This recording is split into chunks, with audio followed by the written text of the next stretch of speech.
Hi, I'm Kelly, a registered respiratory therapist with Blue Zone Health. Do you feel breathless much of the time? Are you unsure of how to manage your breathlessness? Is it keeping you from doing all the things that you would like to do? I'm here to help you learn to work with your healthcare team to come up with a plan that will work for you. There are lots of tools, tips, and tricks and breathing exercises that you can do now that will help you breathe easier and more effectively. I look forward to joining you on this journey and empowering you to breathe better. Well, hey everyone, and welcome back to the Cozy Long Lounge. I am here with Gina and a special guest speaker. We have Russell Winwood here with us today. So thank you so much for being here. Thank you. I wanted to do a quick introduction of Russell. So Russell is joining our podcast today, and some of you may know him as the COPD athlete. We couldn't be more excited to have him here with us today. Russell is an endurance athlete who was also diagnosed with COPD, but that definitely doesn't stop him. He's completed 3 Ironman triathlons, as well as the New York Marathon and many other races. He's also a longtime COPD advocate and has been hosting the COPD Wellness Podcast for over 6 years now. He's passionate about educating others about living with COPD and also showing others how positive lifestyle habits can improve someone's overall quality of life. So thank you so much for being here. Look, thank you for asking me to join you today. It's always a good opportunity in a scene like this where I can share my journey and hopefully give some tips to other patients, which is generally what I'm all about. I want to help other people. Go back to the beginning. How did you get started with the COPD diagnosis or the disease? I guess if I go right back, it probably started when I was 10 years old. I was diagnosed with asthma. So back then, there wasn't a lot known about how to manage asthma. I was basically given a reliever inhaler and sent on my way. I was a pretty active kid, so I think that helped me manage my asthma. But like many people, as you get older, life's pressures, you become inactive and then you start doing the wrong things and because of life's pressures. And I'm guilty of all those. I guess in my 20s and 30s, I was living a pretty unhealthy lifestyle that included, drinking and smoking and eating all the wrong food and, critically becoming inactive. So the person you see in front of you now is about 25 kilos heavier back in those days. And I guess the first thing that happened to me that was a wake-up call was when I was 36. I had a stroke, which was very severe. I was one of the very fortunate people who made a full recovery, didn't have any side effects or long-lasting effects. And that sort of made me think about, what I was doing with my life, where I was. And so gradually I sort of started to get into exercise. I got rid of the cigarettes and didn't stop drinking, but certainly cut down significantly the amount I was drinking. And what I found, I really enjoyed that exercise. It started off with just cycling. I've got a son who back then was a cyclist, so he talked me into going cycling with him. And then it led one thing to another, and exercise became a real part of my life. And then I think it was around about 2008, where a friend of mine who was doing triathlons talked me into doing a triathlon with him. And so I was a bit hesitant about it, but I decided to train for it and completed a triathlon.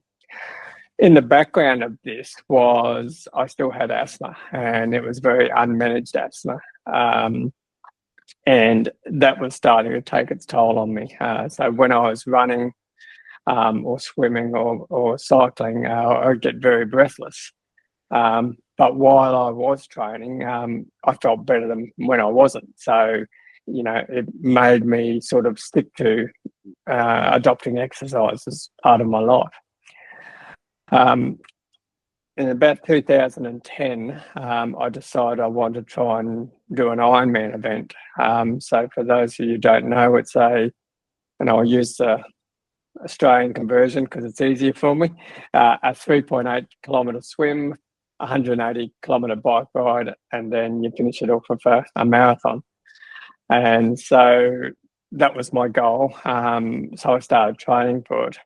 But what I found with the increase in training load, I was starting to get sick all the time. So I'd train for a certain period. I'd get a chest infection, have to go to the doctors, get antibiotics, get myself better, and then get back into training. And this went on and on for months on end. It was just a continual cycle. And while this was happening, I was getting more and more breathless. And you could see I was going downhill. So I went to my doctor and asked him what was going on. I just thought it was my asthma getting worse. He sent me to a respiratory specialist where they did spirometry, and it showed that I had an FEV1 of 22% of predicted.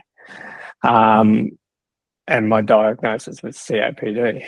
I'd never heard of COPD, didn't know anything about it. When he explained to me and talked to me about thinking about it as emphysema, that sort of disease, it made a little bit more sense. But I was one of the lucky ones as far as the COPD diagnosis. I've got very little damage to my lungs from smoking. Only a very small part of my disease has got characteristics of emphysema. My disease has really been formed by the asthma. My airways have just continually closed up from scar tissue. So that's how my COPD journey began. So I guess my first question would be, which you kind of touched on this a little bit, but one thing that we like to talk about with some of the people on this podcast is when did you really decide that there was something wrong, that there was really something wrong outside of just your asthma and you just had to go see someone? Yeah, I guess when I saw my general practitioner, that was the trigger for it because, I've been living with asthma for a long time. I always say to people, I've been breathless for life. So I knew what asthma was, but this was different. And I guess with asthma, my symptoms were specifically like an asthma attack. So I'd be going along doing something, I'd have a trigger, and then I'd become very breathless. What was happening now is I was breathless all the time, from morning to night, brushing my teeth, having a shower, everything I did, I was breathless. And to me, that was the change in the disease. And I guess when I think back now, being diagnosed with such a severe form of COPD, I would have had it for a lot longer before my diagnosis. So, I don't really know when it went from asthma to asthma COPD. Nowadays, my respiratory doctor defines me as burnt out asthma, and my disease is COPD. So it's sort of been an interesting journey where I don't feel like I'm really an asthmatic anymore. I think my disease is purely just COPD. Back in your earlier asthma days, you had a lot of symptoms with exercise. Were you on any asthma control medicines or just rescue inhalers? When I talk about poorly managed asthma, I was prescribed preventative medication, but didn't adhere to it very well. So I tend to take it when I was feeling at my worst. And then when that medication was doing its job, I would just bypass it. So I certainly wasn't the best patient in the world. Now, reflecting back on it, would you have seen the doctor earlier in that journey, or was that breathlessness really the key trigger? You can't live your life looking back at what ifs, but if I was to, I would have done things very differently from probably my late teens onwards to mitigate what I have now. There's been a number of alarm bells through my life as far as health is concerned. And it took me until I was 45 to actually start paying attention to those alarm bells. So, as I said, I wasn't a very good patient. Our next question was asking a little bit about how your diagnosis impacted your relationships with your friends and family. I know sometimes that can be a little bit difficult. Did you notice anything, any changes in relationships as you started going through your health journey? No, not really. Support was the big one. My friends and family have always supported me. One of the big things I said to my family and friends, when I was diagnosed, I don't want you to treat me any different. I'm still the same person. I'm just living with this other thing now. And, my family and friends have very much adopted that approach. They treat me the same way now as they've always treated me, which has been really good because I think for me, mentally, I don't want to feel like people are pitying me. Empathy, yep, that's great, but I don't like pity. I'd rather people look at me and go, he's being proactive, he's doing what he can to live the best life he can, and that's always been the way I've felt. Now, you were mentioned the healthy eating quite a bit in your introduction, that really was a turning point. We don't hear about that enough in the lung world. We hear a lot about inhalers, nebulizers, oxygen, but how has nutrition impacted you? A lot. I guess to give it some background, having this disease has made me become quite obsessive about how I can improve my quality of life. And there's no day goes past that I'm not reading something or trying to figure out how I can run marathons quicker or that sort of thing. Father Time's catching up with me, so I don't know if I'll be doing any PBs anytime soon. But I guess it was 2015 after the New York Marathon. I really wanted to do the marathon in under 6 hours, and I did it in 6 hours and 5 minutes. And while I was happy I finished, I was pretty annoyed that I couldn't get under 6 hours because I'd trained for about 10 months previously for this marathon. So when I come back to Australia, I started reading studies, anything I can get my hands on about how to improve pulmonary function with COPD. I come across a few articles that were or studies that were back in the 80s about using a low-carb diet to manage COPD and how those diets had improved pulmonary function in a group of patients. So I talked to my own doctor about that and then started using a low-carb diet. So that went through to sort of 2016. I ran a race down in here that I'm going to do in another 3 weeks' time, actually. The first time I did it was called the Gold Coast Marathon. And using a low-carb diet, I actually did a pretty good time.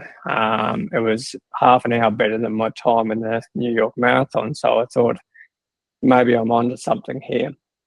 I was telling my doctor about it, and he'd told me how he'd heard a podcast with a gentleman by the name of Dom D'Agostino. He's a researcher in Florida who specialises in the ketogenic diet. So I actually emailed Dom. I'm not expecting a reply, but I got one. His background was actually in pulmonary critical care. So he was very interested in how a ketogenic diet may or may not help me. So from late 2016, I started on the journey of a ketogenic diet.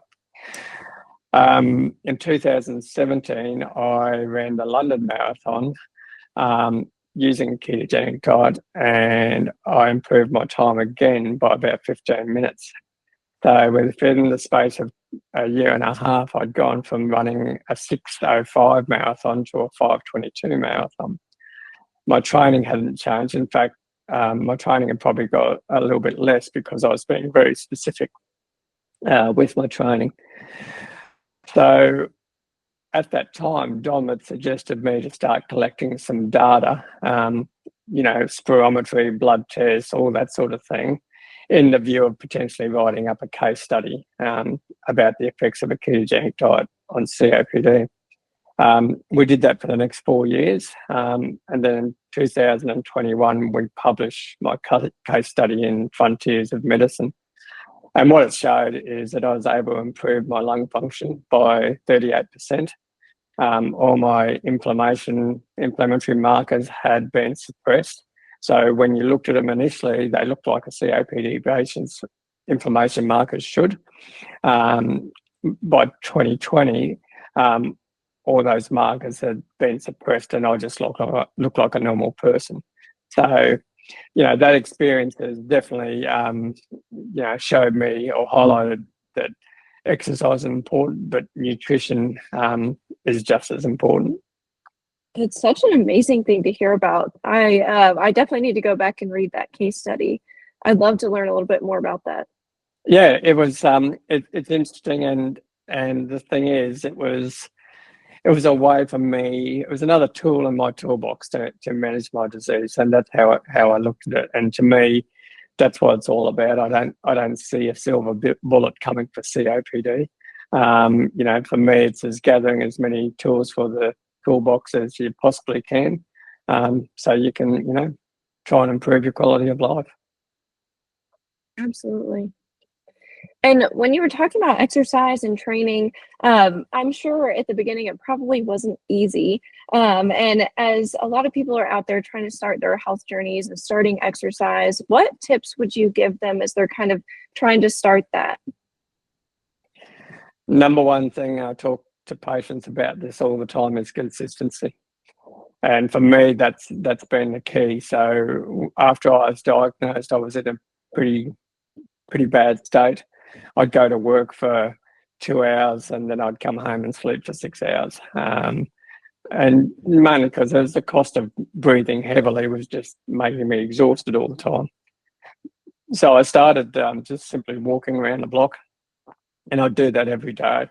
And then I'd increase the distances week after week. So I'd walk for longer, then I'd walk faster. And it's like any other person, really, whether you've got a disease or not, the more you exercise, the fitter you're going to be. You've just got to slowly build up that exercise capacity, not go too hard. But in saying that, finding where the right balance is in pushing yourself, but not too much. So for me, if I push too hard, then my immune system will break down. I'll get sick. So it's finding that balance to where you can push so hard, but you're not tipping yourself over the edge, and then you can get that rest as well. So walking around the block, I then did the same as far as bike riding. I love cycling, so I hopped back on the bike and gradually just, built on that.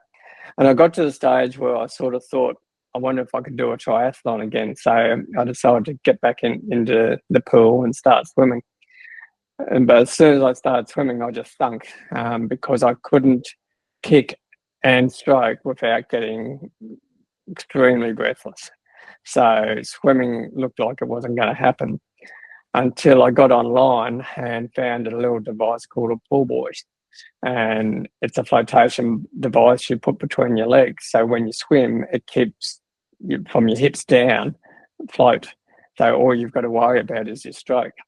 And what I found by doing that, I could start swimming little bits at a time, but the same mentality is just bit by bit, just building those exercise building blocks, and being consistent about it. We hear about, especially these days, people going into pulmonary rehab and they do the 6, 8, 10-week program and they come out and they don't continue exercising, and then they're back in that program, 6 months, 12 months later. And that's that whole consistency, for a COPD patient, exercise has really got to become part of your life. It's not just something you do every now and again. And for me, that's, absolutely been the case. And I guess, the wake-up call for me about how important consistency was was when I did my first Ironman. After the race, my doctor said to me, I think you need to just have 2 or 3 months off and let your body recover. That was the worst thing I could do, because in those 2 or 3 months, I just did nothing, and I become very deconditioned. I become more breathless, and felt like I was just spiraling back into where I was. So nowadays, I don't have a rest. Basically, as soon as I've done an event, within a week or two, I'm scrolling, trying to register for our next event, because for me, goal setting is really important. So having those goals makes me accountable and makes me keep exercising. Now, I'm sure in some of those exercise sessions, you are having some downtime and some rest. So what does rest look like for you? These days it doesn't, honestly. My wife is constantly on my back because I am a person who is a chronic overcommitter.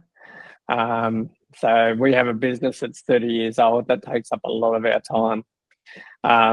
I do have to exercise all the time because, that's what keeps me healthy.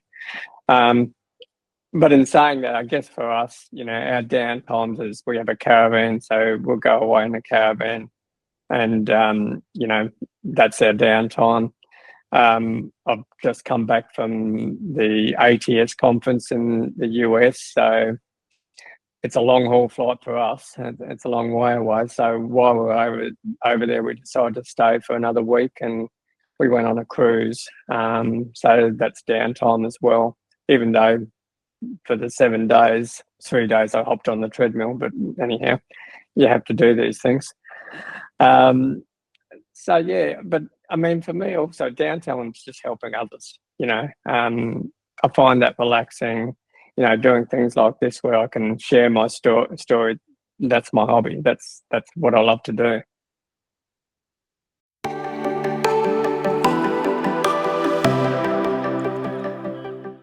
Hi friends, this episode of the Cozy Lung Lounge is brought to you by Hootenanny Joy, where your health and wellness take center stage. At Hootenanny Joy, we know how overwhelming it can be to stay on top of your health, especially when life gets busy or chronic illness adds challenges. That's why we've created self-study programs designed to meet you right where you are. These programs are simple, flexible, and packed with tools to help you thrive. And they come with something extra, access to a live health coach. That's me, to guide you every step of the way. Whether it's improving your sleep, learning to nourish your body, or managing stress, our programs combine proven science with practical, real-life strategies. You can work at your own pace, get the answers you need during coaching sessions, and feel confident you're making progress. Ready to take that first step? Visit hootenannyjoy.com to explore the programs and choose the one that fits your journey best. Hootenanny Joy, because your health deserves a little joy.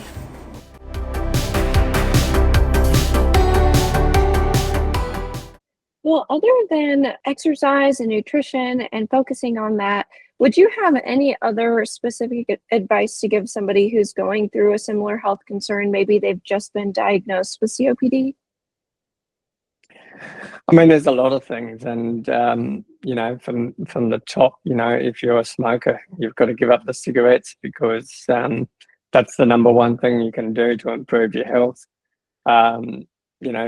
Adhering to your medications. I talk about this a lot. It's about habit building, because I was so bad in the past that now I have habits that make me take my medication. So my inhalers I have to take twice a day. So I take them in the morning before I brush my teeth, and then night time before I brush my teeth. So now they're just part of my teeth brushing regime, I guess.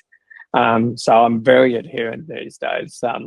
I think in the last 14 years, I've probably missed taking medication maybe twice. And that was more as in a hurry and just forgot to do things. But generally, I'm very good with that. The exercise is good. One thing that was noticeably different to me, and this came up at ATS, someone had asked me, do I suffer from a lot of mucus production? And I used to. But what I found when I went to low carb, I cut out the sugar, and I don't suffer from any mucus production anymore. And the odd times where we've been away and I might have had a sugary soft drink or something like that, over a day or two, you can actually feel the phlegm building up. So I would say to people, abandon the sugar as much as you can.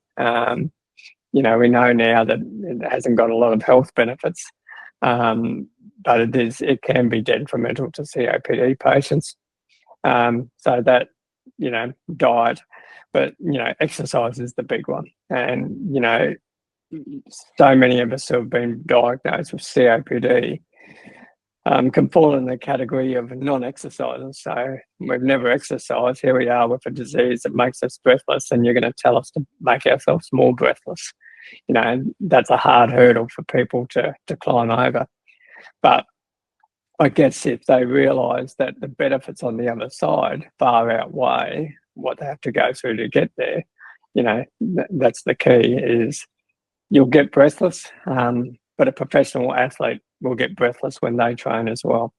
The thing is, with COPD patients, we worry about not being able to breathe, but our body will always take that next breath and knows how to do that. So, it's about overcoming those concerns and realising, the benefits of exercise.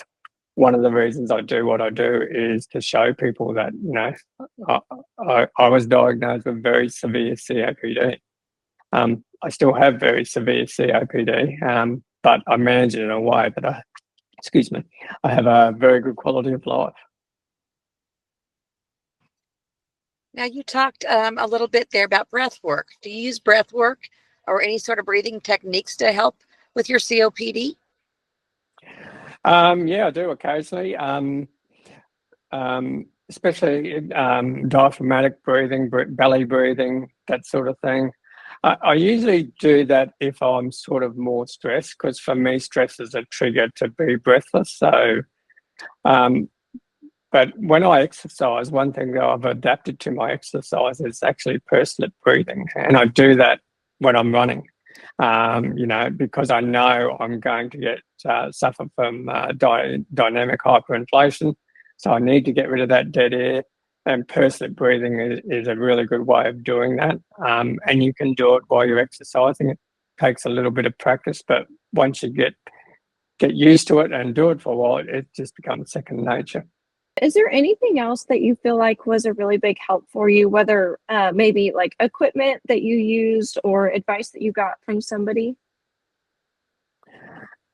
I think for me, I draw a lot of inspiration from other patients. I see what other patients do and, the battles they're going through. At the moment, for the last nearly 12 months, I guess, I've been helping a gentleman back here in Australia who has COPD. Sadly, we still have clinicians that diagnose a patient and give them their medications and send them on their way. They don't give them any more information about how they manage their disease. And this particular gentleman was one of those. So he was given his medication and told to go and make himself comfortable, which is the worst thing you can do, because you need to go and make yourself uncomfortable. So for him, I've helped him get in the pulmonary rehab class.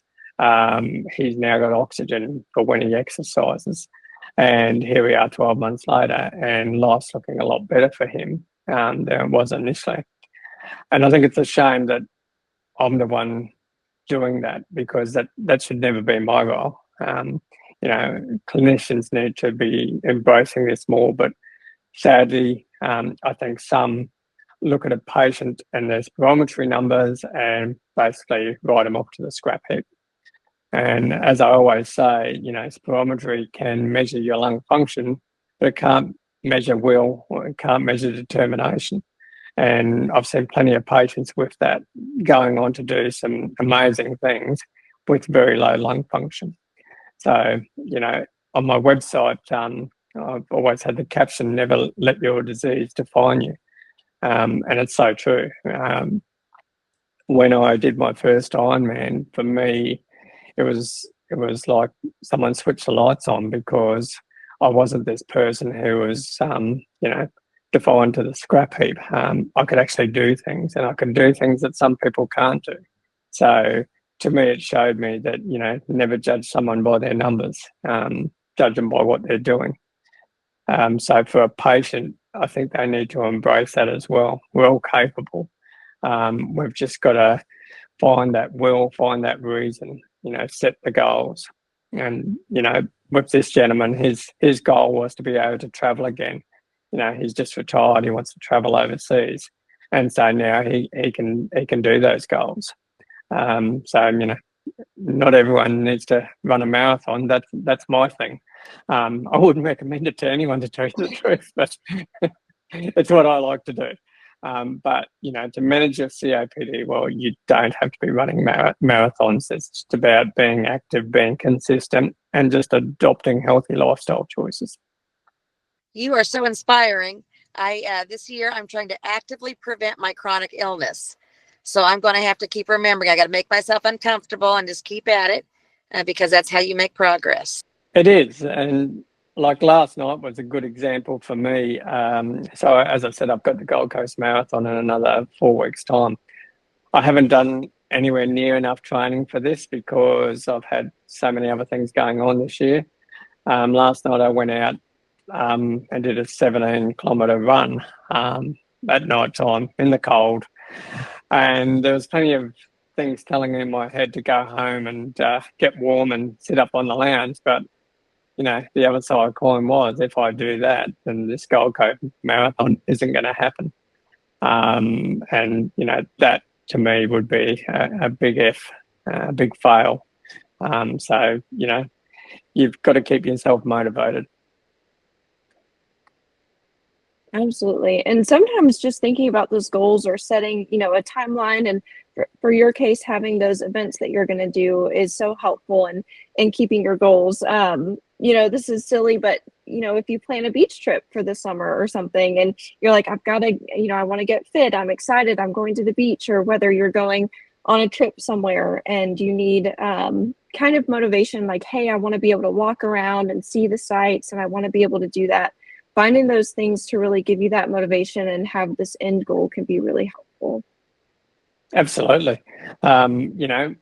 We don't live to not do anything. We're humans, we're adventurous. We like to do all sorts of things. And, just because our lungs don't want to always play ball, it doesn't mean we can't do these things. And you're right, whether it's going on a holiday, playing with your grandkids. One of my grandsons coming over here this afternoon, so he's going to exhaust me for probably 2 or 3 hours. But if I wasn't in the physical condition I am, I wouldn't be able to play with him, and that would be very sad. So, it's another reason why I exercise. Absolutely. I had somebody tell me the other day, because I teach exercise classes, that her goal for our exercise class was to be able to hold her great-grandchild. It was to be able to build up the strength in her arms to be able to hold her great-grandchild. So I thought that was one of the most amazing goals. So yeah, absolutely. And that, that's just as important as any other goal. I mean, to be able to keep interacting with your kids, your grandkids as you get older, that's what keeps us going. So goals like that are very inspirational. Well, do you have any other things that you want to share, or any other advice that you have? Yes, I'm going to plug an event that myself and a respiratory physio in the UK, Dr. Ruth Barker, we host an event called the COPD Baton Pass every year. And what it is, it's the event that we highlight the importance of activity and exercise. It's around the basis of pulmonary rehab, but also beyond that, what do we do after pulmonary rehab?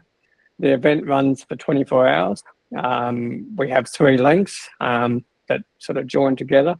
So it kicks off on my side of the world with Australia and New Zealand. And what we do is we have live demonstrations. We foster pulmonary rehab classes. We have experts come on and talk about COPD, how we manage it.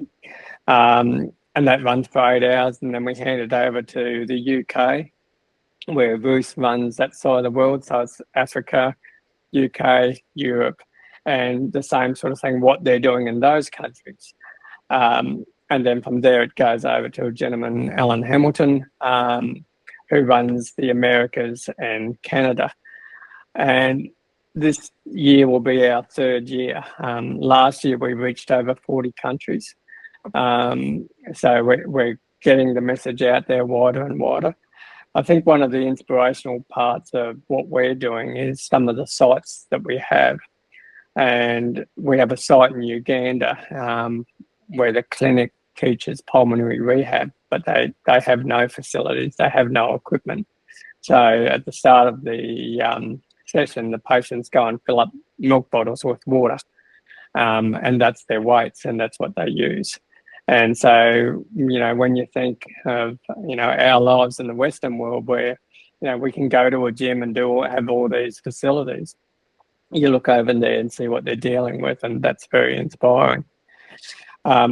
Also this year, attached to the event, we have a step challenge, which patients can join into. I have the details of that on my COPD Athlete Facebook page. At the moment, I think we've got close to 50 patients involved. We do monthly step challenge. And what we're doing now is we're really in training for the big day. So the COPD Baton Pass event is held on World COPD Day every year.